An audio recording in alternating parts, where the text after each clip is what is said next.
tua alma e não podes contemplar o semblante de Deus. Só os crentes de corações limpos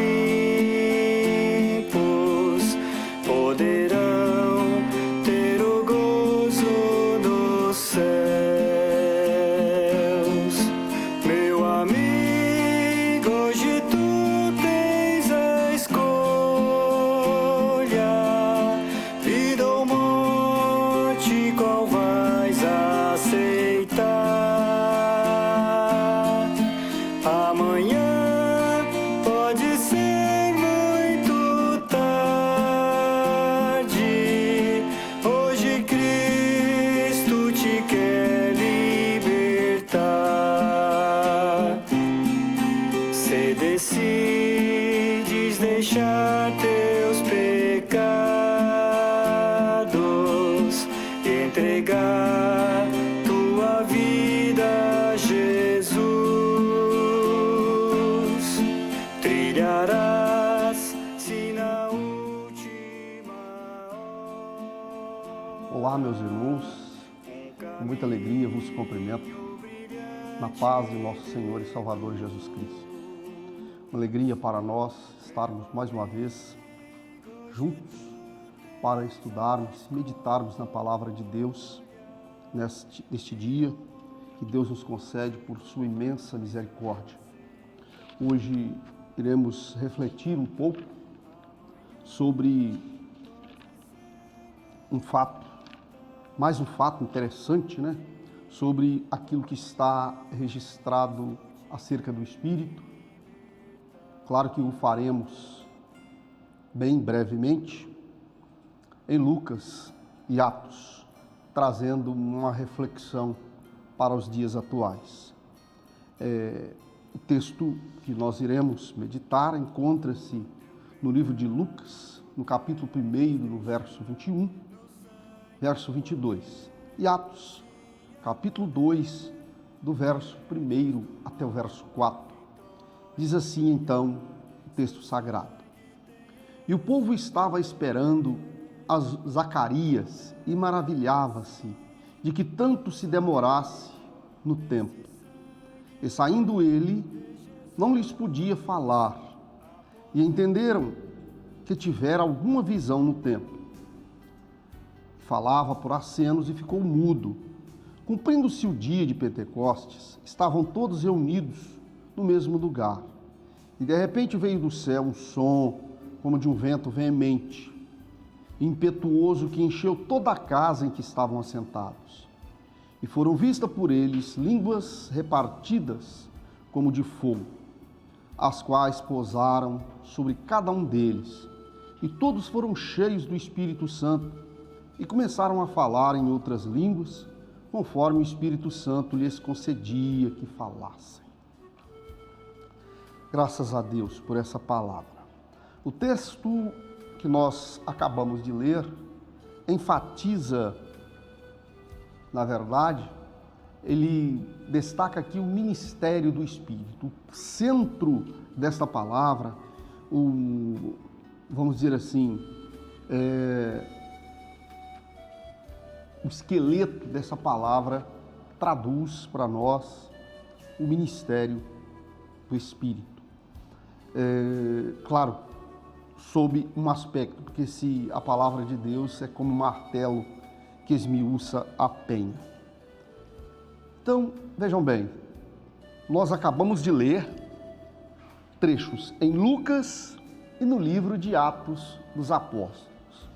Lucas registra a ação,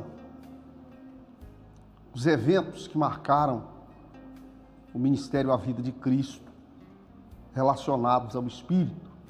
O Espírito enfatiza o Espírito, a presença do Espírito, no advento do Messias. Nos trechos da palavra do Evangelho de Lucas, nós vamos ver a presença do Espírito no predecessor de Cristo, ou o precursor, como você quer entender, João Batista, porque a Bíblia disse que ele veio no deserto da Judéia pregando e anunciando o arrependimento. E na vida dos pais de João Batista, Zacarias e Isabel, a Bíblia diz que o Espírito mostrou algo, uma revelação profunda a Zacarias, quando este estava no templo, quando coube-lhe a sorte de oferecer sacrifício naquele dia. Na concepção virginal de Maria. Só isso aqui já prova onde é que está a essência dessa doutrina. Uma mulher que fica grávida sem ter contato com um homem. Concepção virginal. E quando essa Maria, que havia concebido, vá se encontrar com a sua prima Isabel, que já estava no 6º mês de gravidez de João, ao encontrá-la, Isabel fica cheia do Espírito Santo e profetiza de onde vinha a honra de ser visitada pela mãe do seu Senhor. E quando ela fala isso, notem bem que quando ela fala dessa forma, ela está falando da criança que fora concebida no ventre de Maria, de forma miraculosa. E naquele instante, o bebê de 6 meses de gestação sacode em seu ventre. Nós vemos também a presença do Espírito na vida do ancião Simeão, quando apresenta o Messias no templo, sem deixar de destacar que o próprio João, o próprio João, né, o Lucas, registrado aqui no Evangelho de Lucas registra a pregação de João, que dizia que ele, na verdade, quando ele prega o batismo nas águas para arrependimento de pecado, ao mesmo tempo ele dizia que após ele viria alguém que ele não era digno de atar as alparcas dos pés, esse que vinha após ele. Mas este os batizaria com o Espírito Santo e com fogo. Em tudo isso nós vemos, no delinear destas palavras, uma declaração efetiva do ministério do Espírito de Deus. Pois bem, quando Jesus estava no Jordão, ele foi ter com João, seu primo, no Jordão, que estava batizando. Jesus também foi por João batizado. E diz as Escrituras que após ele ser batizado, ainda dentro das águas, o céu se abriu e aquele que viu testemunhou que uma voz das alturas dizia: "Este é meu filho amado, em quem minha alma se compraz." No momento, ao mesmo tempo em que o Espírito descia sobre ele sob a forma corpórea de uma pomba.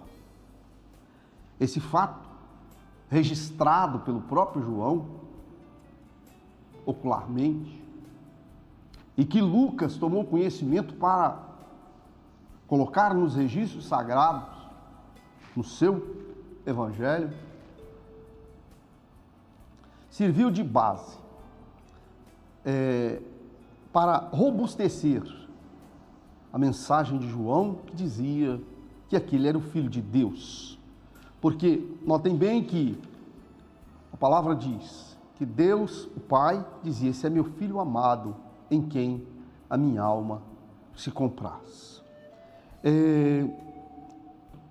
Após esse, vamos dizer, um revestimento de poder, após ele receber esse poder dos céus, ele é compelido pelo Espírito, diz a palavra, para o deserto. Isso aí fica como um legado para nós. Notem bem que, mesmo ele sendo filho de Deus, ele passou por um processo. Aí são 40 dias no deserto, em jejum, em oração, em comunhão com o Pai, e sendo tentado por Satanás.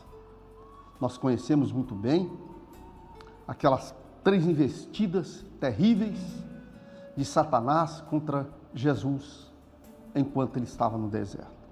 Mas o revestimento de poder, a presença de Deus, do Pai, através do Espírito na vida dele, e não obstante ele estar num corpo de carne, na condição de 100% homem, sujeito às mesmas paixões que nós, ele venceu toda tentação pela palavra, pelo poder de Deus que estava na vida dele, ele venceu tudo e se mostrando preparado para a obra a que ele deveria se submeter logo depois, quando nós vemos que, ao sair do deserto, ele segue para a Galileia.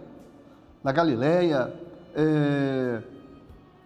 inclusive lá em Canaã da Galileia, né? Em Canaã da Galileia ocorre um primeiro sinal de que aquele efetivamente era o Messias, é o transformar da água em vinho em uma bodas, uma festa de casamento.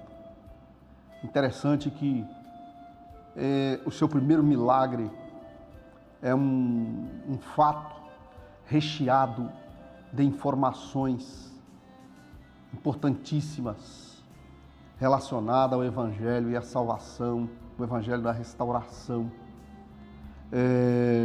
que não vamos entrar nesse detalhe no momento. Notem bem, da Galileia ele vai para Nazaré, depois nós vamos ver registros do Messias na sinagoga, quando ele diz que o Espírito do Senhor estava sobre ele e ungiu para evangelizar, se reportando a mensagem do profeta Isaías. E muitas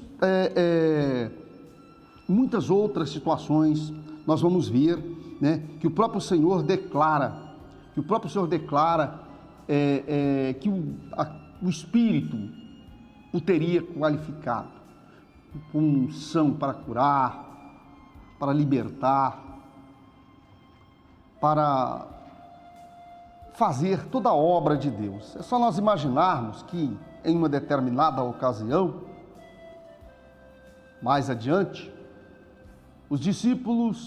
dois discípulos de João o procuram e fazem a seguinte pergunta: és tu aquele a quem esperamos ou haverá de vir outro? Ele diz: vá e diga a João que os cegos veem, os mudos falam, os surdos ouvem, os demônios são expulsos e o reino dos céus é anunciado. Então notem bem que nessas palavras nós vemos o agir de Deus na vida do Messias, no cumprimento de toda a mensagem profética. Pois bem, isso aí, de início. Depois nós vamos ver o quê? Que esses registros no livro de Lucas, ele, o mesmo escritor sagrado, o livro de Atos, a sua segunda obra, ele dá sequência a esta matéria. Quando ele diz que, vamos dizer, lá no livro de Lucas ainda, no capítulo, mais precisamente no capítulo 24, versos 38 e 39, ele diz o seguinte: permanecei em Jerusalém até que sejais revestidos de poder. No momento em que ele já estava próximo a ascender aos céus. E ele inicia o livro de Atos, informando que logo após a ascensão de Jesus, logo após os discípulos contemplarem e se ocultarem nas nuvens dos céus, esses discípulos voltam, que estão em Jerusalém, voltam para Jerusalém, aliás, e vão para a sinagoga, ali eles vão orar, eles vão ficar na presença de Deus. E é interessante que essa ascensão se deu 40 dias após a Páscoa. 40 dias após a Páscoa. E eles voltaram para o templo, não é que dizer que eles ficaram lá, fizeram uma oração lá de meia hora, as orações que nós costumamos fazer, né? Aquelas orações lá de 30 minutos, 50 minutos, etc. E isso quando é uma ocasião especial de oração, porque na maioria as orações são 10, 15 minutos. Não. As escrituras dizem que logo após a ascensão de Jesus, eles foram para o cenáculo e lá permaneceram em oração. Eles permaneceram em oração por 10 dias. Eles permaneceram em oração por 10 dias, porque a Bíblia diz que ao 50º dia, quando se cumpria a festa do Shavuot, em que as pessoas iam para Jerusalém, o agricultor ia para Jerusalém ofertar os frutos, as primícias, os primeiros frutos da colheita, aos 50º dia, porque essa festa era a festa da semana, Shavuot quer dizer semana, a festa das semanas, porque eram 7 semanas após a Páscoa, 49 dias após a Páscoa. Então no 50º dia estavam eles lá oferecendo os frutos. E olhem bem que nesse 50º dia, as escrituras diz que houve o derramamento do Espírito sobre aqueles 120 que estavam ali assentados. Houve o derramamento de Espírito sobre eles. Esse derramamento de Espírito que desceu sobre eles, da mesma forma, um exemplo de que Jesus ficou 40 dias no deserto, em jejum, em oração, passando na prova, para ser preparado para o seu ministério. Aqui agora os discípulos também revestem de poder, recebem a promessa do Pai para efetivamente serem preparados para uma grande obra. E é interessante, né? Aqui nós vemos aqui no ponto 2, promessa cumprida no Pentecoste. Pentecoste vem da palavra 50, porque era exatamente a festa do Shavuot, no 50º dia após a Páscoa, quando o agricultor oferecia os primeiros frutos em cumprimento à lei. Então, por isso, Pentecoste, correto? E interessante que esse revestimento de poder, essas línguas que foram vistas sobre eles, esse revestimento de poder que se concretizou sobre a vida daqueles discípulos, remonta, por exemplo, o que está lá escrito no profeta Joel. O profeta Joel anuncia a descida do Espírito Santo, né? E esse cumprimento efetivamente se deu no dia de Pentecostes. Os discípulos foram cheios do Espírito, falaram em línguas estranhas, né? Quem registrou disse foi que no momento em que eles estavam reunidos, disse que desceu do céu um vento intempestuoso, né? E encheu toda a casa onde estavam reunidos. Aquela presença sobrenatural encheu toda a casa onde eles estavam. E foram vistas línguas repartidas como de fogo. Inclusive, um negócio foi tão anormal, que alguém chegou a dizer que eles estavam cheios de mosto, estavam bêbados, cheios de vinho. E nós vemos que o poder do Espírito Santo, né, o poder do Espírito Santo que desceu sobre eles naquele dia, desceu sobre a igreja, aqueles primeiros discípulos, aqueles 120 discípulos, é como se fosse a célula matre da igreja. Ali estava,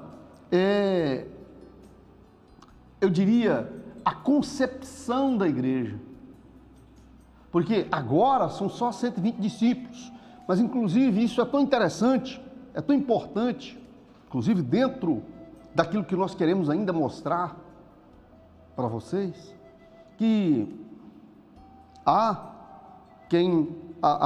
entendimentos que todos os livros tiveram a sua conclusão. Entretanto, o livro de Atos dos Apóstolos, ele tem uma introdução, mas não tem um epílogo, porque o Atos dos Apóstolos, na verdade, é a ação da igreja. Atos dos Apóstolos, ele vai concluir com o arrebatamento da igreja. Atos dos Apóstolos quer dizer a ação da igreja. O Atos dos Apóstolos, ele registra os primeiros atos daqueles que creram em Jesus, os testemunhas da sua morte e ressurreição, o seu revestimento de poder em Jerusalém, quando eles são revestidos de poder e começam, a partir de então, a executar a obra que eles foram convocados para executá-la, de pregar, de levar o evangelho. A partir desse revestimento de poder, nós vemos que Pedro, aproveitando o momento, né, é aquela história, a sabedoria, pegar exatamente o que estava acontecendo, o que o povo estava pensando, porque muita gente pensava que, na verdade, aqueles discípulos estavam bêbados, porque ocorre o seguinte: quando a pessoa ela fica cheia do Espírito, é possível que ela adote comportamentos um pouco anormal, né? E essas pessoas glorificavam e exaltavam a Deus. E muita gente achavam que eles estavam bêbados. Ei, peraí, isso não é bebida, isso não é nenhuma outra coisa que vocês estão pensando. Aqui se cumpriu o que estava escrito na palavra de Deus. Aí foi. Ele começa a explanar de forma clara e objetiva o que estava escrito acerca da salvação, do derramamento do Espírito, do Messias, enfim. Através da sua palavra aconteceu o quê? Cerca de 3.000 pessoas naquele dia decidiram pelo Evangelho. 3.000 pessoas. Pois bem, nós vamos ver que esse poder, essa expansão do Evangelho começa daí. O outro dia, quando eles são abordados por um paralítico, a porta do templo, a porta formosa, né? A porta formosa. E o paralítico lhes pede dinheiro, eles dizem: não temos ouro, não temos prata, mas o que temos te damos, em nome de Jesus, levanta e anda. E aquele paralítico foi curado, recuperou a sua saúde. E aquele testemunho, aquele milagre, mais uma vez, Pedro explicando o que estava acontecendo ali, cerca de mais 5.000 pessoas aceitam o Evangelho, aceitam a Cristo, né? Recebem a salvação. Da mesma forma, em Samaria, Filipe ministra em Samaria, nós vamos ver Paulo ministrando nas partes por onde ele passou, na Ásia, eu diria até na Europa, né? Aí ele vem trazer uma revolução para a época. Dessa forma, nós vamos ver que os termos que já noticiamos inicialmente, que essas ações da igreja primitiva, que vai se expandindo, motivada, incentivada pela presença de Deus através do seu Espírito, ela tem continuidade.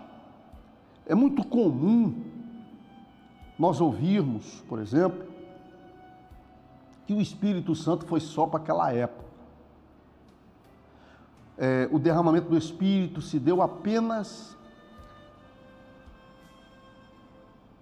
naquela época lá de Pentecostes, o tempo da igreja primitiva, e depois cessou. Eu já cansei de ouvir isso. Isso é uma inverdade, isso é uma falta de interpretação da palavra de Deus, uma interpretação equivocada, correto? Porque a minha Bíblia e a sua não deve ser diferente da minha. Lá no livro de Atos dos Apóstolos mesmo, no capítulo 2, a partir do verso 38, 39, uma leitura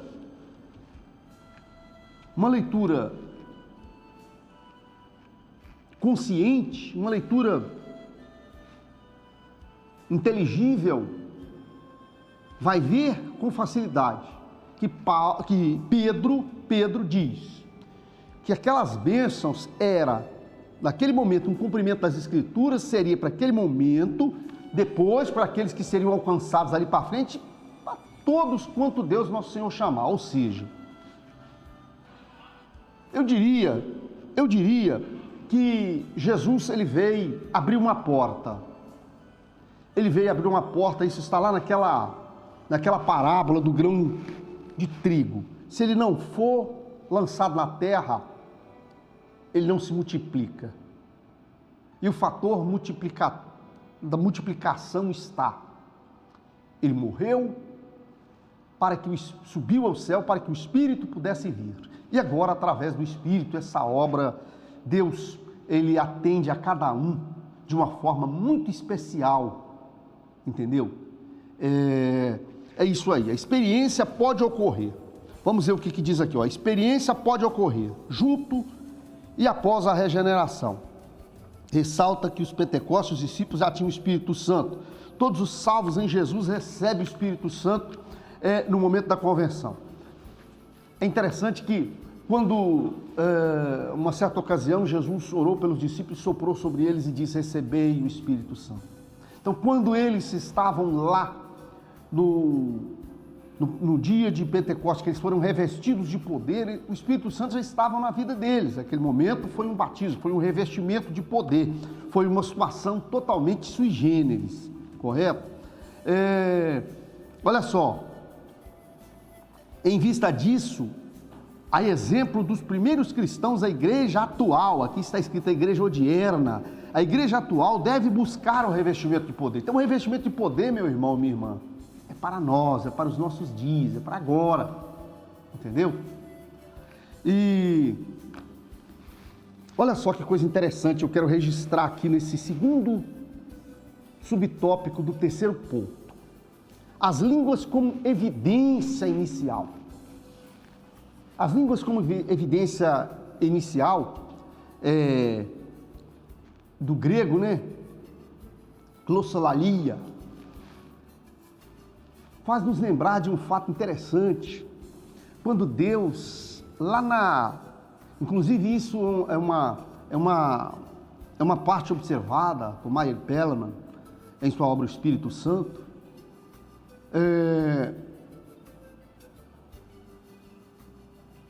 Babel, na Torre de Babel, os homens falavam uma única língua, e Deus manda um anjo descer lá. O anjo do Senhor desce lá, na verdade, e confunde aqueles homens.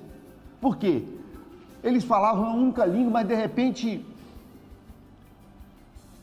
aquele que foi buscar tijolo, aquele que haveria de entregar-lhe o tijolo, quando ele pede o tijolo, por exemplo, em latim, aquele que deveria entregar o tijolo fala para ele em grego. Da mesma forma, lá em cima, quando alguém pedia para buscar massa, ele pedia em hebraico, mas o camarada que estava ouvindo, a língua dele já deixou de ser hebraico, passou, vamos dizer assim, uma outra língua, passou a falar um chinês, por exemplo. Aí o que acontece? Com isso, houve uma confusão e eles tiveram que parar aquela construção. Então, olha só, vamos imaginar o seguinte: se em Babel Deus estava espalhando os homens, em Cristo, através do seu Espírito, lembre que o ponto-chave dessa lição, o Espírito, ele está reunindo nele novamente os homens, porque está diversificando, tirando a diversificação das línguas para uma só. Tanto é verdade que no dia de Pentecoste uma coisa aconteceu. Naquele dia, por ser um dia de festa, em que os judeus iam a Jerusalém para entregar os frutos, tinha judeus de toda parte do mundo, e eles estavam ali em Jerusalém, quem falava em latim, quem falava em grego, das mais diversificadas línguas estavam ali, e egípcios, né? E ouviam aqueles discípulos glorificar a Deus nas suas próprias línguas. Era como se um alemão tivesse aqui no Brasil e falasse em brasileiro. Era como se um japonês que tivesse aqui no Brasil, que não sabe falar japonês, falasse em brasileiro e você entendesse o que ele falasse. Então Deus estava acabando com aquilo, estava eliminando essa dificuldade das línguas, por isso o termo glossolalia. Que quer dizer, aliás, língua dos homens e língua dos anjos. E por fim, nós vamos falar sobre a plenitude do Espírito Santo. A plenitude do Espírito Santo, veja bem, a plenitude do Espírito Santo abrange. Aqui que está, eu quero fechar o estudo nessa manhã, nesse dia, né? O momento em que você estiver abordando, nessa noite, essa madrugada, não importa, o momento em que você abordar essa matéria, eu quero te dizer o seguinte: a plenitude do Espírito é caracterizada, primeiro, pelos próprios dons, sonhos, visão, profecia, os próprios dons do Espírito, e depois, pela consequência sobrenatural que ele vai deixar na vida daquele que está possuído por ele. E que é importante, aqui que está o fenômeno máximo, que é a salvação, porque nós vamos falar dos frutos do Espírito. A plenitude do Espírito é marcada pelos frutos do Espírito. Se você quer saber de fruto do Espírito, nós vamos te levar a Gálatas capítulo 5, onde nós vamos ver a longanimidade, a fé, temperança, né? Paciência, enfim, uma característica de alguém que realmente passou por uma transformação. Frutos do Espírito quer dizer transformação. Transformação é transformar o homem de um cidadão terreno para um cidadão do céu. É transformar alguém de filho do pecado, de destinado à morte, a filho de Deus destinado ao céu, à salvação. Isso é fruto do Espírito, então isso tem a ver com a plenitude do Espírito, correto? Aí está, por exemplo, a grande importância desse negócio, uma chave, né, para mostrar o objetivo de Deus para conosco. Eu espero que você possa compreender, né, que aqui, dentro dessa visão panorâmica que passamos nesse instante, isso tem a ver com todo o projeto de salvação que Deus tem para com todos os seres humanos. Estamos encerrando e eu queria te convidar para estar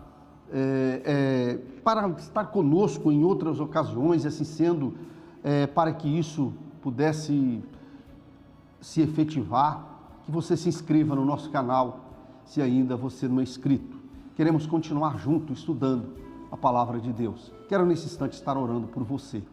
Senhor nosso Deus, nosso Pai, te agradecemos por esse momento.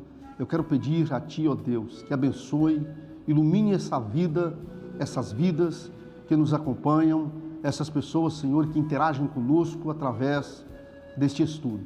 Dá a bênção da salvação, ó Deus, no nome de Jesus, nós te rogamos e te agradecemos. Que Deus te abençoe. Fiquem todos na paz do Senhor.